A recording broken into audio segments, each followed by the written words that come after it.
우리는 지난주에 성경은 허물어지지 않는다. 조각조각 하나님의 말씀을 찢어내지 못한다. 왜냐하면 성경은 영적 하나님이시기 때문이다. 지난주에 디모데전서 3장 16절이라고 했는데 정정합니다. 디모데후서 3장 16절입니다. 이 말씀이 되어진 자들을 하나님의 삶이라 이렇게 말씀하셨고, 오늘 주님께서는 표면적 유대인들을 벗어나 요단강으로 가셨습니다. 오늘 저와 여러분들의 삶이 요단강에 머무르는 귀한 날이 되시기를 바랍니다. 39절에 저들이 다시 예수를 잡고자 하였으나 그 손에서 벗어나 나가시니라 그랬어요. 표면적으로 믿고 있는 유대인들의 삶의 손을 벗어나 다시 예수를 붙잡고자 체포하고자 했습니다. 여기서 다시라고 하는 의미의 반복적인 그 낱말은 어떤 같은 상황을 계속 씨름하고 있는 겁니다. 해결도 되지 아니하는 어떤 상태를 계속 똑같은 것으로 반복하고 있는 것을 다시라는 의미로 이렇게 기록을 해놨습니다. 에베소서 6장 12절에 우리의 씨름은 혈과 육에 대한 것이 아니요 정사와 권세와 이 어두움의 세상 주관자들과 하늘에 있는 악의 영들에게 대함이라 그랬어요. 그래서 씨름이라고 하는 이 단어가 우리의 씨름, 무엇인가 계속 반복하고 있는 것이죠. 근데 우리의 씨름은 혈과 육의 씨름이 아니라 정사와 권세와 어두움에 있는 세상 주관자들. 정사가 무엇인가? 우두머리입니다. 그 우두머리가 누구인가? 첫 아담적 요소여 가인적 상태에 있는 자들을 우두머리라 이렇게 말합니다. 성경은 첫째 아담이 둘째 아담으로 탈바꿈에 가는 과정을 한 날서부터 7날로 이렇게 말씀해 놓으셨어요. 저와 여러분들은 다 가인의 후손이요 가인의 자녀들이라는 겁니다. 이 가인으로부터 출발되어져서 그리스도 예수가 오시기까지 둘째 아담이 되어지기까지 우리는 그 안에서 하나님의 말씀으로 지어져 가야 된다는 겁니다. 그래서 무엇인가 우리 안에서 끊임없이 다시 또 다시 반복, 그래서 씨름, 내 첫 아담과 같은 가인과 같은 그러한 상태에 있는 생각과 씨름하는 겁니다. 권세는 무엇이냐? 힘입니다. 영향력입니다. 그리스도인들은 이 세상에 그리고 만나는 많은 사람들에게 분명 영향력을 끼쳐야 됩니다.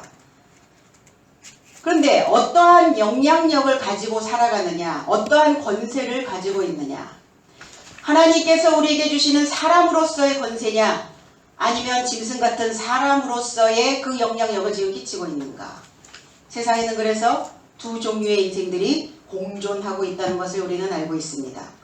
계시록 13장 4절에 보면 용이 짐승에게 권세를 주므로 용에게 경배하며 짐승에게 경배하여 가로되 누가 이 짐승과 같으뇨 누가 능히 이로 더불어 싸우리요 하더라 그랬어요. 용이 짐승에게 권세를 줬대요. 그럼 용이 누군가? 우리 신화 속에 등장하고 있는 것이 용인가? 성경에서 계시록에서 말씀하고 있는 용은 무엇인가? 용은 곧 마귀요 사단이라고 이렇게 말씀했습니다. 그리고 옛뱀이라고 말합니다. 옛뱀이 아니라 본래 뱀이라고요. 그래서 거주지를 미혹시키는 자다 이렇게 말합니다. 그러면 그 용이, 그 본래 뱀이, 사단이, 마귀가 어디에 거주하고 있는가? 저와 여러분들의 생각 속에, 우리의 본성 속에 살아가고 있다는 겁니다. 그래서 하늘의 전쟁이 일어났을 때 계시록에서 미가엘과 그의 사자들이 그리고 용과 그의 사자들이 싸웠어요. 그런데 용과 그의 사자들은 이기지 못하여 다시 하늘에서 저희의 있을 곳을 얻지 못하였다 말씀했습니다. 미가엘이라고 하는 의미는 누가 더 하나님 같은가? 오늘 용이 가지고 있는 것도 소식이요 미가엘이 가지고 있는 것도 소식이라는 겁니다. 사자와 싸웠다는 것은 뭐냐? 소리와 싸웠다는 거예요. 소식과 싸웠다는 겁니다. 그러면 내 안에 있는 소식, 어떤 소식이냐? 용이 준 본성적 소식인가? 아니면 하나님이 주신 그 소식인가? 그 소식과 소식이 부딪히는 것을 하늘의 전쟁이라 이렇게 말씀했습니다. 계시록은 밖에 있는 상황이 아니라 계시록은 내 안에 있는 상태의 상황을 설명해 놓은 겁니다. 하나님 같은 소리가 내 안에 많은 사람일수록 그 싸움에서 이기게 되어지죠. 성경의 지식이 홍수처럼 쏟아질 때 우리는 어떤 소식으로 나의 삶의 방향을 잡을 것이며 그리고 어떤 소리를 가지고 나는 싸울 것인가? 우리 모두는 다 사자의 삶입니다. 사자.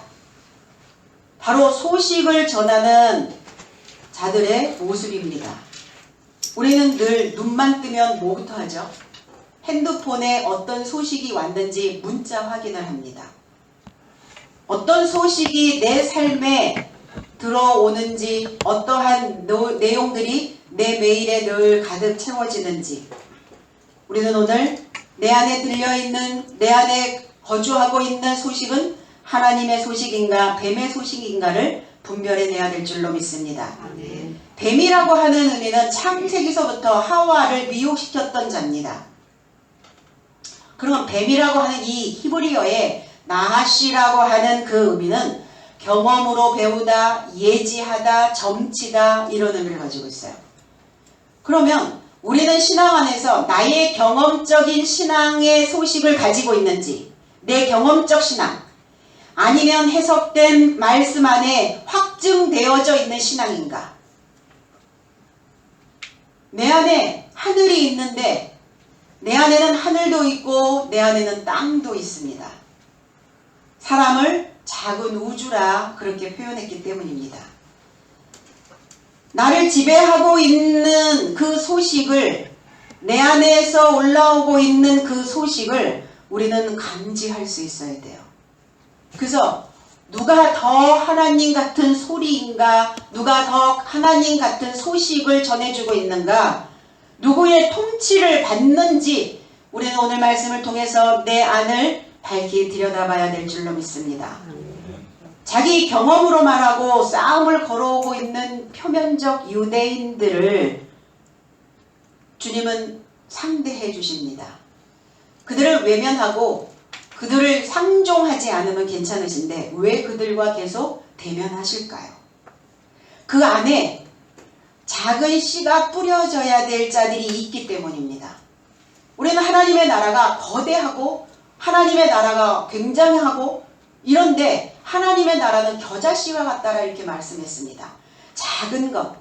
그래서 거기에서 하나의 말씀을 듣고자 하는 자들이 있다면 말씀에 씨가 뿌려질 것이고, 씨가 뿌려지면 하나님의 소식이 담겨질 것이고, 하나님의 소식이 담겨진 자들은 내 안에 본래 내 경험적인 신앙과 하나님의 소식이 충돌을 일으킬 것이고, 그래서 어떤 소식이 더 하나님 같은가를 분별하여서 하나님의 형상으로 나와야 되는 자들이 있기 때문입니다. 근데 주님은 결코 그들의 소나기에 잡히지 않으셨다는 거예요. 그들의 소나기에서 벗어났다는 것은 무엇으로부터 어떤 활동이 시작되는 시점입니다. 바로 벗어났다라고 하는 이 에르코마이라고 하는 이 단어는 떨어져 나가다. 그런데 떨어져 나가는 게 단순히 그들의 손에서 벗어난 어떠한 그러한 행동이 아니라 어떠한 일을 시작하기 위해서 떨어져 나왔다는 거예요. 어떠한 삶으로부터 어떠한 것을 시작하기 위하여 떨어져 나왔을까? 손이라고 하는 것은 도구입니다. 손이라고 하는 것은 힘이에요. 그래서 우리는 어떠한 손과 결탁하여 있는가? 어떤 손과 맞잡고 있는가? 하나님의 손을 잡고 있는가? 아니면 사람의 손에 잡혀 있는가? 하나님의 손에 잡혀 있는 자여야만이 인생살이가 고달프지가 않습니다. 그래서 손을 잘못 잡으면 어때요? 끌려다니죠. 그래서 결코 그들이 표면적으로 믿고 있는, 표면적으로 폼 잡고 있는 그들의 신앙에 잡히지 않았다는 것은 하나님의 그 손이 아무도 어떤 사람도 아버지의 손에서 빼앗을 자가 없느니라 이렇게 말씀하셨어요. 그럼 아버지의 손에 있는 것이 뭐냐? 법입니다. 하나님의 법에 잡혀 있어야만 우리는 그 손에 의하여 우리의 삶이 훨씬 더 풍성한 소식으로 들려질 수 있다는 겁니다. 내 마음을 풍성하게 해주는 손인가? 아니면 간신히 입에 풀칠만 해주는 손인가? 오늘 저와 여러분들은 하나님의 손을 붙잡고 오늘 요단강에 머물러야 될 줄로 믿습니다. 그리스도 예수가 무엇인가를 시작하기 위하여 떨어져 나왔다고 말씀하셨는데 무엇을 하시기 위함인가? 요단으로 오시기 위함이었어요. 요단강으로 오시기 위함이었어요. 거기는 내 수단으로 인생길을 가고자 하는 자들이 아니라 하나님의 수단으로 하나님의 방법으로 그 길을 가고자 안수받기를 원하는 자들이 그곳에 있었다는 겁니다. 그래서 손, 안수, 무엇인가 연결. 그래서 다시 요단강 저편 요한이 세례 주던 곳에 가사 그랬어요. 40절에 거기 거하시니 요단강이라고 하는 이 아르덴이라고 하는 이 히브리어에서 온 단어는 낮은 지역으로 내려가다 운반해 오다 내려가게 하다. 우리 살면서 가장 힘들어하는 게 뭘까요? 내려가는 겁니다. 내려놓는 겁니다. 내가 가지고 있는 나의 경험적 신앙, 나의 감정에서 올라오는 내 경험적인 본성들을 내려놓는 게 너무나 힘든 일이라는 거예요. 내 손에 가득 펴지고 있는 어떠한 정욕들을, 욕심들을, 시기를, 질투를, 미워함을 내려놓는 것이 어렵다는 거예요. 그런데 주님은 오늘 요단강으로 내려가라 말씀하십니다. 물은 높은 곳에서 낮은 곳으로 흐르는 것이 자연의 섭리이기도 합니다. 높은 지식을 가지고 있는 자는 낮은 곳에 있는 자들에게 반드시 이 지식이 내려가게 해야 된다는 겁니다. 오늘 예수께서 높은 지식을 배우고자 하는 자들, 그러면 요단에 있는 자들이 누군가? 그 높은 지식을 받아들이고자 하는 자, 배우고자 하는 자들의 삶이 그곳에 모여 있는 곳입니다. 거기에 머무르려고, 그러면 이 요단이 지역적인 것만을 이야기하고 있단 말인가? 아닙니다. 저와 여러분들이 요단강이 되어져야 내가 가지고 있는 높아 있는 것, 교만에 있는 것, 그리고 하나님의 소식이 아닌 나의 본성의 경험적인 소식을 내려놓고자 새로운 것을 배우고자 하는 요단이 되어져 있어야 나의 삶에 머무르신다는 겁니다. 강대상은 높은 곳에 있습니다. 이 강대상은 높은 수준으로 하나님의 것을 가르치는 곳이어야 됩니다. 여기에 앉아있는 이 백성들은 이 가르침을 통해서 하나님의 신호를 배우는 것입니다.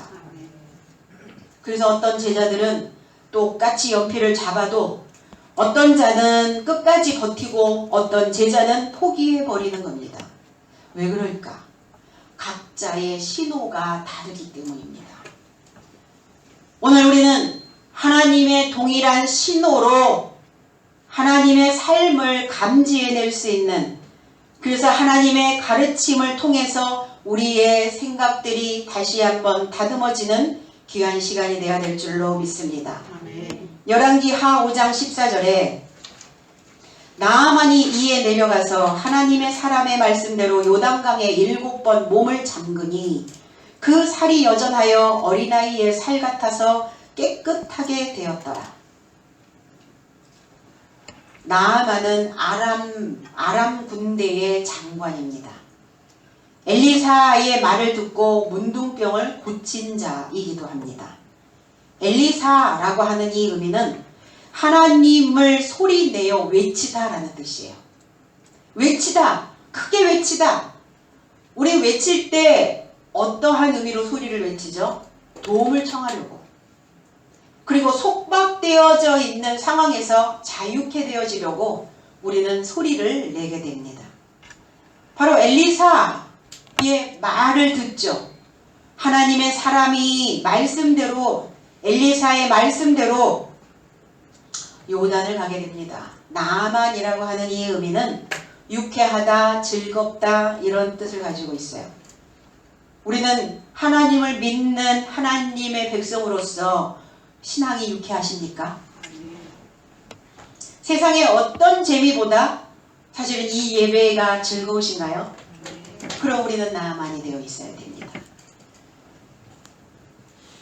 자, 문둥병이 뭡니까? 살의 문제죠. 살이 썩어져서 문드러지는 한센병.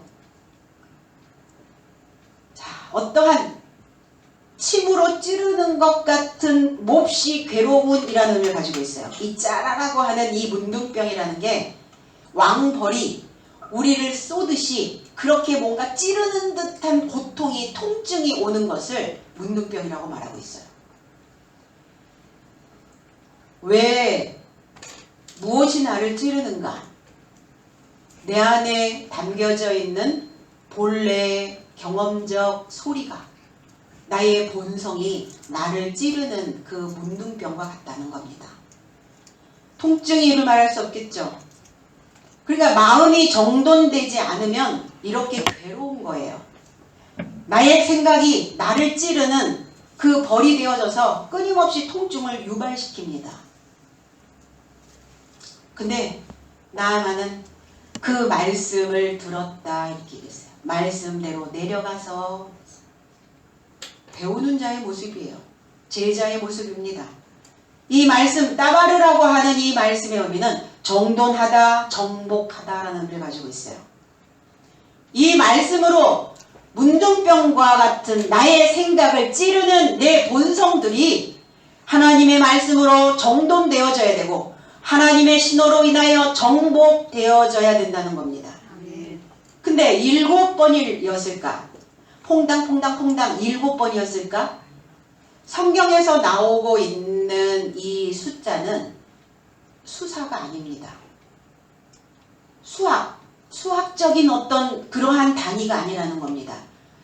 이 숫자에 어떠한 의미가 담겨져 있는데 7이라고 하는 이 의미는 완전하다, 맹세하다, 실컷 먹이다. 그래서 말씀 전체가 한 날서부터 7째 날까지 구성되어져 있어요. 7째 날 완성시키신 거예요. 실컷 먹이신 겁니다. 그리고 하나님의 말씀으로 맹세되어진 것입니다. 이게 7이라고 하는 이 의미를 가지고 있고 번이라고 하는 이 피함이라고 하는 이 단어는 뭐냐? 일격을 가하다, 가볍게 두드리다, 규칙적으로 치다. 그럼 몇 번? 너 지금 몇 번째야? 그 번이라고 하는 의미는 무엇인가 일정한 간격을 두고 계속 나를 두드리는 거예요. 뭐 하지 못하도록, 잠자지 못하도록, 뭐 하지 못하도록, 내 본성의 감정으로 인하여 나를 찌르지 못하도록, 다시 내 안에 문둥병이 유발되지 아니하도록 나를 계속 두드려 주시는 거예요. 규칙적으로 나를 치고 계시는 겁니다. 이게 7번. 그래서 그 낮아짐으로 정돈된 그 요단으로 내려가서 하나님이 나를 정돈시키는 그 말씀으로 완전케 되어지는 그 말씀을 실컷 먹었더니 그 살이 회복되어졌다고요. 그 살이 여전하여 그랬어요. 그 살이 문둥병이었던 그 살이 할례를 당했다고요. 살의 문제죠. 그럼 이 고기 덩어리를 말하는 것인가? 이 살덩어리, 육체의 이 덩어리를 말하는 것인가? 아니요. 우리의 상태, 우리의 마음속에 있는 소식의 문제라는 겁니다. 이 살이라고 하는 이 의미는 빠사르라고 하는 단어를 가지고 있는데 이 빠사르는 소식을 전하다, 그리고 신선하다 라는 의미를 가지고 있어요. 그러면 어떤 소식에 잡혀 있느냐예요. 내 안에서 늘 어떤 소식이 들려오느냐예요. 그러니까 문둥병이라는 것은 그 소식이 썩은 거예요. 지금 저와 여러분들도 소식을 접하고 있습니다. 소식이 썩으면, 소식이 썩으니까, 메시지가 썩으면 사람들의 마음의 상태도, 그 사람의 영적인 상태도 썩게 됩니다. 그래서 우리는 신선한 말씀을 배워야 문둥병에서 고침을 받을 수 있게 되는 것입니다. 왜 문둥병에 걸렸을까 하여 봤더니 아람이라고 하는 단어에 포인트가 있어요. 아람이라고 하는 의미는 높다라는 의미를 가지고 있어요. 그러니까 하나님의 지식으로 높은 수준에 있는 신앙인이었으면 참 좋았는데 자기가 무엇인가를 알고 있다고 믿는 교만함이었다는 거예요. 내가 얼만큼 알고 있을까? 내가 알고 있다고 믿는 사람들은 어떻죠? 하나님을 아는 일에 태만해지기 때문입니다. 이게 교만하여 있는 자의 모습이에요. 그러니까 어디로? 요단강으로 내려간 거예요. 낮아짐으로 내려가서 완전한 하나님의 말씀으로 씻고 새로운 신선한 소식이 나만 속에, 저와 여러분들의 삶 속에 다시 전파가 되어진 것입니다. 그럼 저와 여러분들이 나만이어야 이 예배가 즐겁고 하나님으로 인하여 우리가 유쾌한 삶이 되어질 수 있다는 겁니다. 나를 정돈시키는 말씀으로 오늘 나는 할례가 되어져야 될 줄로 믿습니다. 나를 썩게 만드는 생각이 무엇인지를, 그 생각들을 오늘 우리는 잘라내야 되는 겁니다. 그래서 그리스도 예수께서 오셨을 때 떡과 잔을 주셨어요. 그 떡, 내 살을 먹고 내 피를 마시는 자는, 이렇게 말씀하셨거든요. 그러면 그 살이 뭡니까? 소식입니다. 그리스도 예수의 기쁜 소식, 좋은 소식, 들려오는 그 소식이, 가장 좋은 소식이 뭡니까? 병으로부터 나를 깨끗게 만드시는, 묶여있었던 삶이 자유케 되어지는, 건짐을 받지 못했던 인생들이 건짐을 받는, 죄의 굴레에서 벗어나는 이것이 우리에게는 기쁜 소식이었다는 겁니다. 그런데 주님은 저편, 요단강 저편으로 가셨어요. 요단강 저편이라고 하는 의미는 그 낮아짐의 삶으로 뚫고 가는 겁니다. 그 낮아짐의 삶으로 꿰뚫고 가는 겁니다. 무엇이 우리의 삶을 통과해 가야 되는가? 믿음, 소망, 사랑, 이 세 가지는 머무르지만 이 삶에서 사랑이 더 위대하다 그랬어요. 사랑이 우리의 삶을 뚫고 지나가야 된다는 겁니다. 하나님의 사랑의 말씀을 받는 자들은 어떤 자들이냐? 장성한 자여야만 된다는 겁니다. 사랑은 장성한 자에게만이 머무르게 되어져 있습니다. 요단 저편으로 뚫고 지나갔다라는 것은 뭐냐? 그 낮아짐의 물이, 요단 강의 물이 내 삶에 스며드는 거예요. 이것을 우리는 세례라고 말합니다. 이 세례는 세례 요한이 거기에서 처음 세례를 주었던 곳이다, 이렇게 말씀했어요. 지금 말씀을 듣고 말씀을 먹고 내가 가지고 있는 그 교만하여 있는 생각들을 내려놓고 있다면 우리는 오늘 세례를 받고 있는 자들의 모습입니다. 아멘. 우리는 사실은 표면적으로도 세례를 받죠. 그러면 일평생 세례를 한 번 받으면 끝난단 말인가? 담임 목사로부터 세례 증서 한 번 받으면 평생 세례를 안 받아도 된단 말인가? 그렇지 않다는 겁니다. 우리는 오늘 이 주일이 우리의 생각과 우리의 마음을 씻어내는, 그리고 나의 경험적 그 본성들을 죽이는 세례의 날이어야 된다는 거예요. 아멘.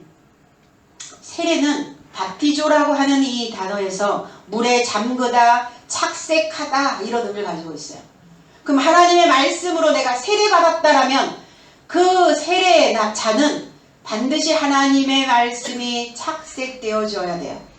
염색되어져 있어야 됩니다. 왜 우리는 다른 사상에 세뇌되죠? 왜 우리는 잘못된 함정에 빠지죠? 내가 가지고 있는 내 중심이 하나님의 것으로 만들어지지 않았기 때문이에요. 그러니까 저와 여러분들이 하나님의 것으로, 하나님의 법으로, 그리스도 예수가 주시는 그 높은 지식으로 내가 염색되어졌다면 우리는 어디를 가든지 어떠한 사고에도 염색되지 않아야 된다는 겁니다. 오히려 우리의 삶은, 그리스도인들의 삶은 많은 사람들을 염색시키는, 많은 사람들에게 우리의 생각들을 그들에게 착색시켜야 되는 자들이라는 겁니다. 그래서 물에 잠그다 이러니까 침례회에서는 반드시 침례를 줘야 된다. 또 장로교에서는 아니다. 물 이렇게 적시기만 하면 된다. 안수하여. 근데 침례냐 세례냐의 문제가 아니다라는 겁니다. 하나님의 생명의 말씀으로 우리가 물들어 있느냐예요. 물들죠. 우리의 감정도 물듭니다. 어떠한 사람을 만나면 물들어요. 어떠한 색이 강한 자를 만나면 그 강한 색에 물이 듭니다. 그래서 물들까봐 부모님들은 단도리를 하죠. 걔하고 놀지마. 이러이러한 삶을 행해야 돼. 그렇게 그들과 어울리다 보면 너도 물들어. 이렇게 얘기한단 말이에요. 근데 내 주관이 뚜렷하다는 것을 뭘로 보여줄 거예요? 그렇지 않다라는 것을 무엇으로 밝히 보여줄 겁니까? 믿음을 줘야죠. 신뢰로운 사람이 되어져 있으면 어디다 데려다 놓아도 물들지 않을 것을 믿게 되어진다는 겁니다. 갈라디아서 3장 27절에 누구든지 그리스도와 합하여 세례를 받은 자는 그리스도로 옷 입었느니라 그랬어요. 그리스도와 합하여, 그리스도와 어떻게 합해지죠? 그리스도에 이루고자, 그리스도와 하나 되고자 세례를 받았으므로 그리스도를 옷 입었느니라. 그리스도가 옷이라는 거예요. 그리스도를 입는 겁니다. 그리스도의 지식이 입혀지는 거예요. 그리스도의 지식으로 물드는 겁니다. 이것을 세례라 얘기해요. 세례는 진리의 말씀으로 내 자신이 옷이 되어지는 거예요. 그러니까 하나님의 지식이 없는 자들에게 기꺼이 내 옷을 벗어서 입혀줄 수 있는 자들이어야 된다는 거예요. 근데 하나님의 것으로 내가 물들어 있지 아니하는데 내가 다른 사람들의 삶을 어떻게 물들이겠는가? 그러니까 다른 사람들의 생각이, 그 마음이 나를 흔들면 거기에 넘어가지 말아야 되는데 너무나 잘 넘어가는 거예요. 미혹되는 겁니다. 방향을 잃어버리는 거예요. 그래서 내 안에 거하시고 계시는가?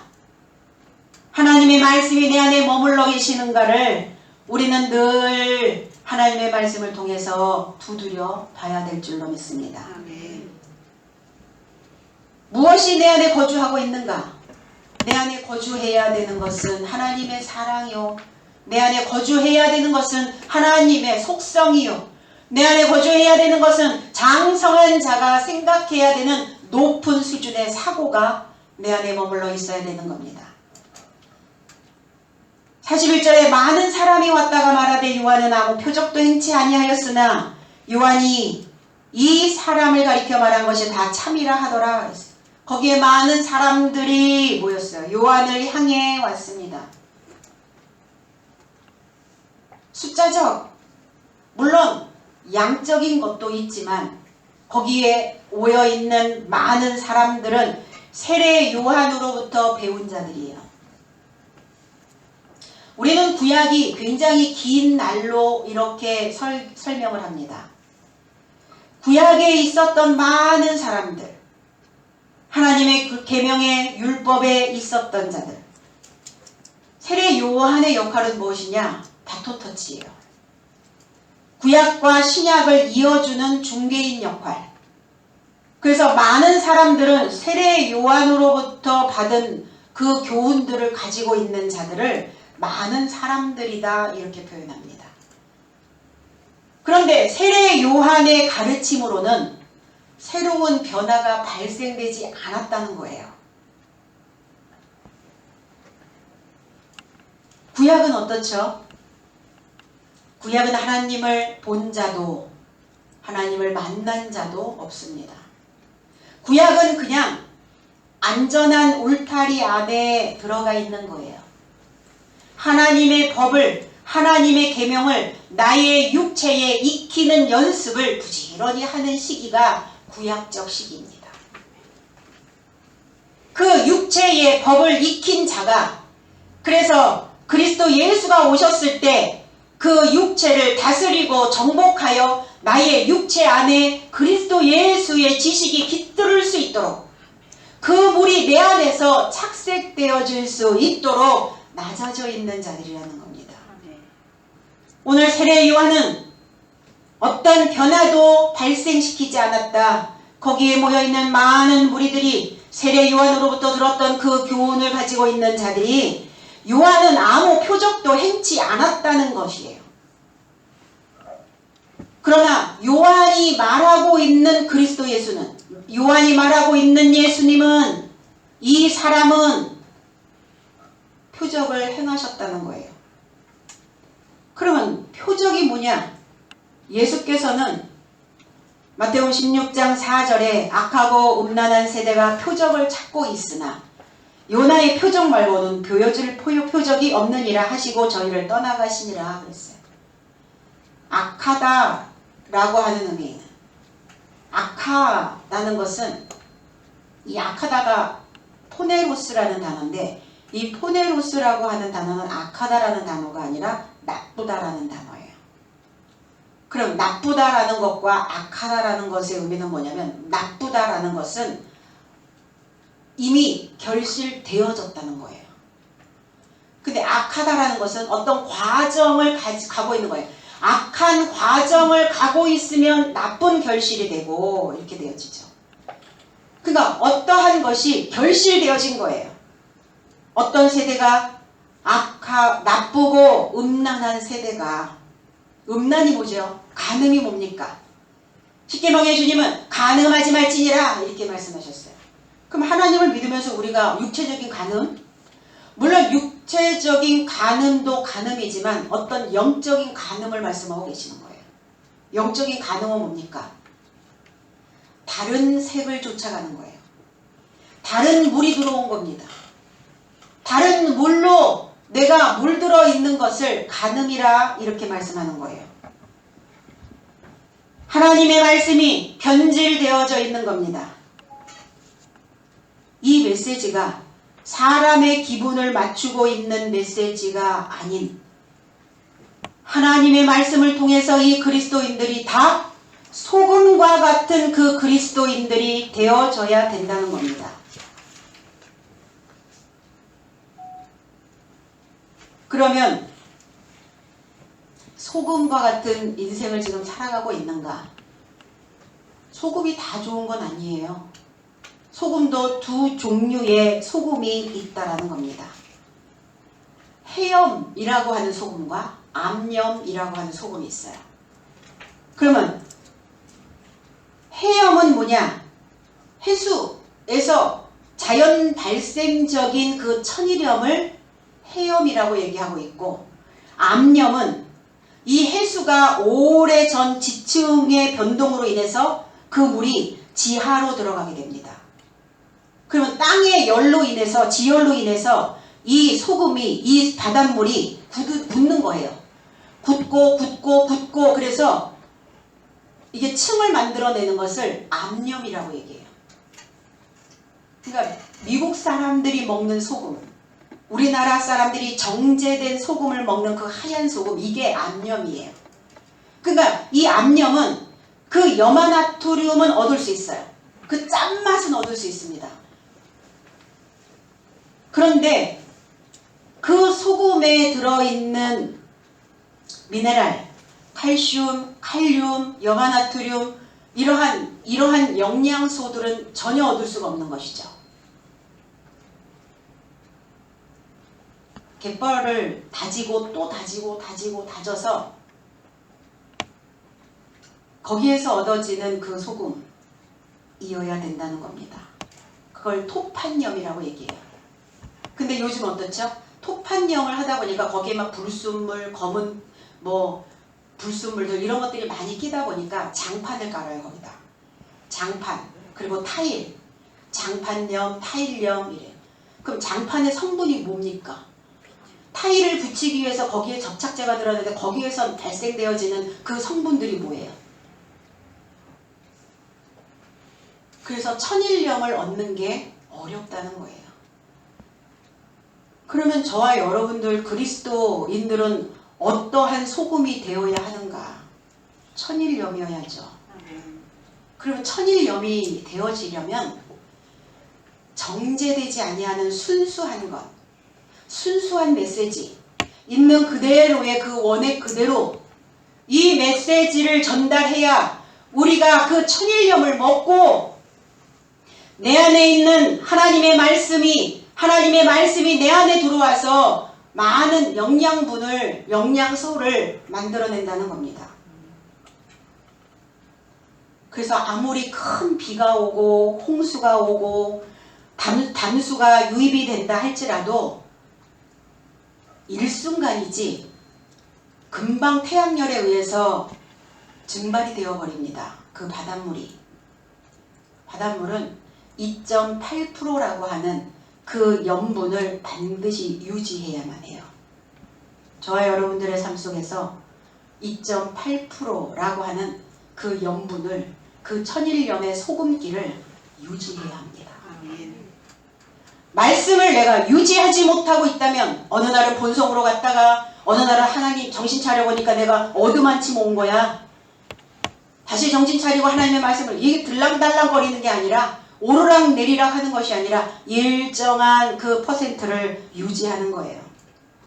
아무리 세상이 뒤죽박죽이고 자기 개인적인 이기적인 삶으로 가고 자기의 유익을 향하여 따라가는 이 세상이 되었다 할지라도 말씀 안에 있는 그리스도인들은 이 염도가 떨어지지 않도록 그 참된 소금의 말씀이 나를 항상 유지시켜야 된다는 겁니다. 아멘.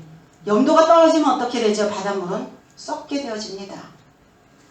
바다가 썩듯이 하나님의 말씀으로 내가 유지되어지지 않으면 내 안은 썩어버리게 되었어요. 생각이 썩습니다. 썩은 자들. 생각이 썩은 자들이 이 사회의 악이죠. 나쁜 자들입니다. 말씀으로 꽉 채워져 있는 그 마음에 우리는 늘 짭짤한 그 맛을 느껴야 될 줄로 믿습니다. 아멘. 사람들이 수지 맞았을 때 뭐라고 얘기하던 거예요? 야, 오늘 나 짭짤했어. 이렇게 표현하죠. 여러분 오늘 짭짤하십니까? 아멘. 예, 저도 짭짤합니다. 싱거우면 안 돼요. 뭐라고 얘기해요? 실없는 사람을 그 사람 참 싱거워. 그리스도인들은 싱거우면 안 돼요. 아멘. 실없는 삶이 되면 안 됩니다. 무엇인가 나의 내 속성 안에 내 내부 안에 하나님의 것으로 가득 채워져 있어야 해요. 짭짤합니다. 그래서 하나님을 믿는 자들은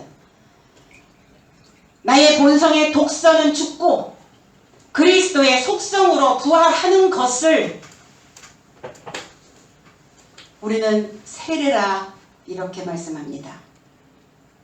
요나의 표적이라고 말씀하셨는데 표적, 우리에게 표적을 주셨어요.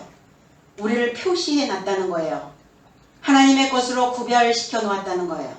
그런데 우리에게 표시되어져 있어야 되는 것은 무엇이냐? 요나입니다. 요나가 표시되어져 있어야 돼요. 그리스도인들은. 요나가 뭡니까? 3일 3야를 스올이라고 하는 음부라고 하는 그 음부의 태 속에 들어갔던 자입니다. 그리스도 예수께서도 십자가에서 사람들의 그 땅의 마음 안에 들어오셨어요. 어두움으로 강화되어져 있는 삶이라고 하는 이 쉘리시라고 하는 의미는 강화되어지다, 세습하다라는 의미를 가지고 있어요. 그럼 밤으로 강화되어져 있는 나의 마음의 땅 안에 들어오셔서 하나님의 빛에 강화되어진 삶으로 나를 일으켜 세우시는 것을 부활이라고 말씀하는 겁니다. 요나라고 하는 이 의미는 비둘기라고 하는 이 의미를 가지고 있고, 비둘기라고 하는 이 의미 속에 야인이라고 하는 단어가 담겨져 있어요. 야인. 저 여러분들 뭘 좋아하시죠? 술 좋아하시지 않나요? 와인입니다. 와인. 야인이 와인으로 단어가 그렇게 되어진 거예요. 거품이 일다, 발효되어지다, 술고래라는 의미를 가지고 있어요. 요나는. 그러니까 요나는 어떤 자입니까? 술고래예요. 그 세상에 있는 소주, 막소주, 막걸리, 그 술이 아니라 하나님의 말씀이 우리에게는 누룩과 같고 하나님의 말씀이 잘 발효되어지는 술과 같다는 겁니다. 그럼 취해야죠. 하나님의 말씀에 취하여야 돼요. 하나님의 사상에 취해 있어야 되는 겁니다. 그 우리는 어디에 취해 있는가? 나의 독선적인 그 본성에 취하여 있는가? 아니면 하나님의 속성에 취하여 있는가? 근데 요나가 어떤 자냐? 아미떼의 아들 이렇게 있어요. 아미떼. 그러니까 어떠한 자로부터, 어떠한 양육자로부터 내가 세워졌는가가 중요합니다. 아미떼라고 하는 의미는 진실하다, 분명하다, 확실하다. 그럼 하나님의 말씀은 분명하고 진실하고 확실하다라는 겁니다. 아들이라고 하는 의미는 세우다, 세워진 자, 지어지다, 세워지다 이런 의미를 가지고 있어요. 그러니까 아미떼로부터 지어진 자, 분명한 삶으로부터, 확실한 삶으로부터, 진실한 삶으로부터 세워진 자가 요나였어요. 근데 요나가 이제 일순간 획 돌았죠. 다시스로 가기 시작했어요. 풍요로운 삶을 향하여, 물질이 풍부한 그곳을 향하여. 하나님을 믿는 자들은 거들먹거릴 거 없어요. 내 속이 얼마만큼 채워져 가고 있는가, 하나님의 삶으로 내 본바탕이 만들어져 가고 있는가, 거기에 포커스를 맞춰서 가야 됩니다. 아멘. 저와 여러분들도 아미떼의 삶으로 지어져야 요나의 표적이 내 삶이 되는 거예요. 우리 신앙생활이 분명해야 하고, 분명한 이 말씀을, 진리의 말씀을 쫓아와야 우리는 확실한 믿음을 가지고 있는 신앙인이 되어질 수 있어요. 그렇지 못하다면 하나님을 욕보이고 있는 자와 같다라고 말합니다. 그래서 욕보이지 아니하도록, 가짜 신앙인이 되지 아니하도록, 하나님의 자녀가 어떠한 삶에 의하여 천덕꾸러기가 되지 아니하도록, 무시되지 아니하도록 우리는 늘 분명하고 진실하고 확실한 그러한 신앙 안에 있어야 될 줄로 믿습니다. 아멘. 이 누룩과 같은 이 하나님의 말씀이 내 안에 들어와서 발효되어지기 시작하는 거예요. 참된 하나님의 지식에 발효되어져야 하나님의 그 진리에, 하나님의 분명한 삶에, 하나님의 그 확실한 그 삶에 취할 수 있다는 겁니다. 세례 요한이 그리스도의 사역에 대해 참되다고 증언을 했어요. 참된 삶이다. 참된 것이다. 하나님의 말씀이 참되다면 우리의 삶도 진실해야 된다는 거예요. 썩지 아니하는 그 말씀으로 우리가 발효되고 있다면 주님의 복음은 참된 것을 저와 여러분들의 삶을 통해서 전파되어 줄 수 있다는 겁니다. 아멘. 우리는 복음을 좋은 소식이라고 이렇게 말합니다. 무엇이 좋은 소식인가? 내 귀를 즐겁게 하는 소리가 좋은 소식인가? 나를 감동시키는 소리가 좋은 소식인가? 내 입맛에 맞는 소리가 좋은 소식인가? 그렇지 않다는 거예요. 네가 얼마만큼 모르고 있다는 것을 알게 해주는 그 소식이 우리에게는 좋은 소식이라는 거예요. 아멘. 네 신앙이 얼마만큼 진실하고 얼마만큼 분명하고 네 믿음을 확증받을 수 있는가에 대한 표본을 주는 것이 우리에게는 좋은 소식이라는 겁니다. 그래서 저와 여러분들의 삶이 다 요나의 삶으로 수리되어져야 합니다. 요나의 삶으로 발효가 되어지기 시작하면 나의 참된 삶에 많은 사람들은 이 지혜로운 지식에 취할 것입니다. 그래서 저와 여러분들 자체가 수리여야 된다고요. 아멘. 저와 여러분들의 삶이 잘 발효되어져서 그들의 억울한, 그들의 힘든 그 삶을 위로해 줄 수 있는 진정한 수리여야 된다는 겁니다. 아멘. 그러기 위해서는 오늘 우리는 요나의 표적을 향하여 요나의 표시가 내 몸에 그 흔적으로 남겨질 수 있도록 오늘 이 말씀이 저와 여러분들의 그 바탕에 착색되어지기를 원합니다. 아멘. 42절 그리하여 거기에 많은 사람이 예수를 믿으니라 그랬어요. 많은 사람이 예수를 믿었다가 아니라 예수께 이르고자 믿어야 됩니다. 예수를 믿는 것이 아니라 예수께 이르고자 믿는 건 어려워요. 우리가 들었던, 우리가 들려오는 어떠한 소리에 의해서 내가 예수를 믿었다가 아니라 예수에 이르고자 믿어야 되는 겁니다. 그럼 예수에 이르고자 믿는다는 것은 무엇이냐? 하나 되는 겁니다.